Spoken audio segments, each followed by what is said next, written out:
കുറഞ്ഞ ടെമ്പറേച്ചറിലേക്ക് കൊണ്ടുപോകാൻ പറ്റില്ല.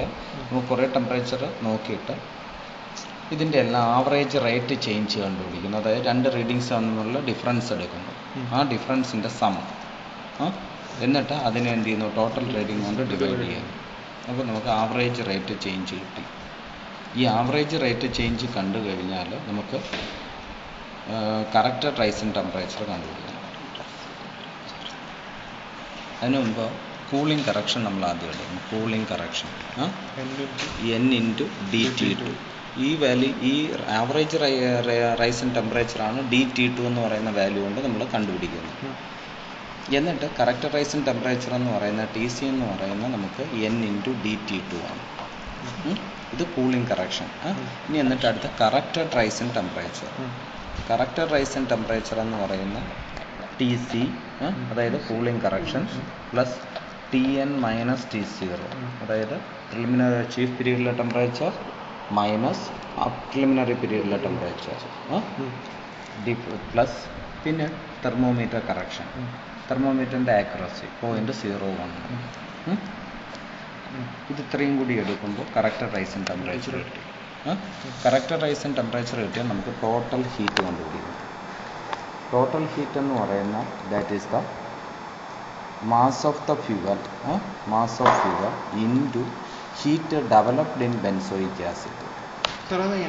അതായത് നമ്മൾ ഈ എക്സ്പെരിമെൻറ്റിൽ ഇപ്പോൾ കണ്ടുപിടിക്കുന്നതെന്ന് വെച്ചാൽ വാട്ടർ ഈക്വലൻ്റ് ആണ്, effective water equivalent of this bomb calorimeter. ആ ഇഫക്റ്റീവ് വാട്ടർ ഈക്വലൻ്റ് ആണ് നമ്മൾ കണ്ടുപിടിക്കുന്നത്. ആ ഇഫക്റ്റീവ് വാട്ടർ ഈക്വലൻ്റ് എപ്പോഴും കണ്ടുപിടിക്കണമെങ്കിൽ ഒരു കലോറിക് വാല്യൂ അറിയാമെന്നുള്ളൊരു ഫ്യൂവൽ ഉപയോഗിച്ചാണ് ആ വാട്ടർ ഈക്വലൻ്റ് കണ്ടുപിടിക്കുന്നത്. അതുകൊണ്ടാണ് നമ്മൾ ബെൻസോയിക് ആസിഡ്, നാഫ്തലിൻ ഇതിലേതെങ്കിലും ഉപയോഗിക്കുന്നത്. പക്ഷേ നമ്മുടെ റിസൾട്ടിൽ അവസാനം ബെൻസോയിക് ആസിഡിൻ്റെ കലോറിക് വാല്യൂ ആണ്. അത് ഏത് ഫ്യൂവൽ എടുത്താലും ഈ വാട്ടർ ഈക്വലൻ്റ് നമുക്ക് അറിയാമെങ്കിൽ water equivalent into rising temperature എടുത്താൽ മതി, ഏത് ഫ്യൂവൽ വെച്ചാലും. അപ്പം നമ്മളിപ്പം ബെൻസിന് പിന്നെ ബെൻസോയിക് ആസിഡിന് പകരം വേറൊരു ഫ്യൂവൽ എടുക്കുകയാണെങ്കിൽ അതൊരു നോൺ ഫ്യൂവൽ ആണ്. അത് ഒരു നമുക്കിപ്പോൾ ഇതിലായാലും ഏതിലായാലും നമ്മൾ വാട്ടർ ഈക്വലൻ്റ് കണ്ടുപിടിച്ചിട്ട് ഫ്യൂവൽ വെച്ച് ബേൺ ചെയ്യിച്ചിട്ടുള്ള റൈസിങ് ടെമ്പറേച്ചർ എടുത്താൽ മതി. ഇപ്പോൾ അതിൻ്റെ കലോറിക് വാല്യൂ ആവും. അപ്പോൾ കറക്റ്റ് റൈസ് ഇത് നമുക്ക് mass of fuel into heat developed in benzoic acid, അത് 6324 എന്ന് പറയുന്ന വാല്യൂ ആണ്. 6324 കലോറീസ്. പ്ലസ് ഇനി നമ്മളിവിടെ രണ്ട് കറക്ഷൻ ഫാക്ടേഴ്സ് എടുക്കും. ഓരോ പ്രാവശ്യവും നമ്മൾ ഈ ക്രൂസിബിൾ ഫ്യൂവൽ ബേൺ ചെയ്യിച്ച് കഴിഞ്ഞാൽ നൈട്രിക് ആസിഡ് ഉപയോഗിച്ച് അതിനെ ക്ലീൻ ചെയ്യും, വാഷ് ചെയ്യും.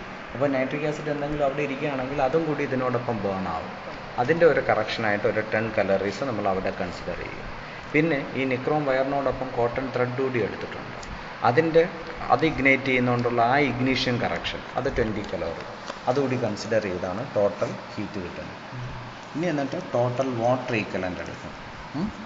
ടോട്ടൽ വാട്ടർ ഈക്വലൻ്റ് കണ്ടുപിടിക്കാൻ this total heat divided by corrected rising temperature. അപ്പോൾ നമുക്ക് എന്ത് കിട്ടും, വാട്ടർ ഈക്വലൻ്റ് കിട്ടും. അതിന് ശേഷമാണ് നമ്മൾ ടൈം വേഴ്സസ് ടെമ്പറേച്ചർ ഗ്രാഫ് വരയ്ക്കുന്നത്. അതിലാണ് നമ്മൾ എന്ത് ചെയ്യുന്നത്, ഗ്രാഫ് ഇങ്ങനെ വരുന്നു. ഇതിൻ്റെ പോയിന്റിലൂടെ, ലീസ്റ്റ് പോയിന്റിലൂടെ ഒരു കർവ്, ടാൻജൻറ്റ്, ഇതിലൂടെ ഒരു ടാൻജൻറ്റ്. എന്നിട്ട് ഈ രണ്ട് ഏരിയയും ഈക്വൽ ആക്കണം. എന്ന് വെച്ചാൽ നമ്മൾ ഇനിഷ്യൽ ടെമ്പറേച്ചറിൽ നിന്ന് അവസാനം ഈ ബേൺ ചെയ്ത കമ്പസ്റ്റൻ പ്രോഡക്റ്റിനെ ഇനിഷ്യൽ ടെമ്പറേച്ചറിലേക്ക് കൊണ്ടുവരികയാണ്. ആ അസംഷനിലാണ് ഈ രണ്ട് ഏരിയാസും ഈക്വൽ ആക്കണമെന്ന് പറയുന്നത്. അപ്പോൾ എന്നിട്ട് ഈ ടാൻജൻറ്റ് ലൈനിൽ ഈ വെർട്ടിക്കൽ ലൈൻ മീറ്റ് ചെയ്യുന്ന എത്രയാണോ that is the rising temperature. ഈ rising temperature into water equivalent is the caloric value.